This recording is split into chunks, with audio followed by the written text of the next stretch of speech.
ICC champions trophy 2025లో భాగంగా ఆదివారం అంటే ఇప్పుడు జరుగుతున్న భారత్ పాకిస్తాన్ జట్ల మధ్య మ్యాచ్ చాలా రసవత్తరంగా మారింది. మొదటగా టాస్ గెలిచి పాకిస్తాన్ జట్టు బ్యాటింగ్ ఎంచుకోగా భారత బౌలర్లు చాలా బాగా ప్రదర్శించారు. ఇక పాకిస్తాన్ జట్టును 241 పరుగులకు కట్టడి చేసి 242 పరుగుల లక్ష్యంతో పోరాటం స్టార్ట్ చేశారు. అయితే ఇక బా పాకిస్తాన్ జట్టు ఇన్నింగ్స్ సమయంలో ఒక సూపర్ డూపర్ సంఘటన ఒకటి చోటు చేసుకుంది. అది ఏంటి అనేది ఇప్పుడు మనం తెలుసుకుందాం. దానికి ఏకంగా పాకిస్తానీ జట్టు ఆ అమ్మాయిలైతే వణికిపోయారు.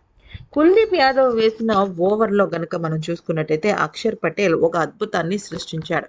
10వ ఓవర్‌లో ఈ ఘటన చోటు చేసుకుంది పాకిస్తాన్ ఇన్నింగ్స్‌కి సంబంధించి. ఈ ఓవర్ రెండవ బంతిని ఇమామ్ మిడాన్ దిశగా ఆడి క్విక్ సింగిల్ తీసే ప్రయత్నం చేశాడు. కానీ బంతిని అందుకున్న అక్షర్ బంతిని నేరుగా వికెట్‌లకు డైరెక్ట్ హిట్ చేశాడు. అసలు ఆ హిట్టింగ్ ఎలా ఉంది అంటే ఈ బంతి నా దగ్గరికే వస్తుంది. ఖచ్చితంగా నేనే వికెట్ తీస్తాను అన్నంత కాన్ఫిడెంట్‌గా అక్కడే ఆ బంతి కోసం ఎదురు చూస్తుండడం జరిగింది.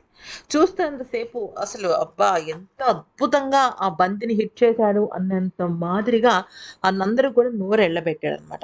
అయితే దాంతో హిమాముల్ హక్ రనౌట్‌గా వెనుతిరిగాడు. ఇక అక్షర్ పటేల్ స్టన్నింగ్ రనౌట్ చూసి పాకిస్తానీ బ్యూటీస్ నోరెళ్ళబెట్టేశారు. అసలు ఏం జరుగుతుందో అర్థం కాని పరిస్థితుల్లోకి వెళ్ళిపోయారు.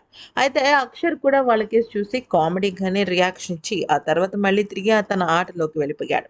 ఈ మిస్టరీ గర్ల్ రియాక్షన్ నెట్టింట్లో వైరల్ అయింది. సదరు అమ్మాయి బాగుందని ఇన్‌స్టా ఐడీ ఏంటో చెప్తే బ్రేక్ ఇస్తాము అంటూ కామెంట్స్ కూడా ఇచ్చేస్తున్నారు.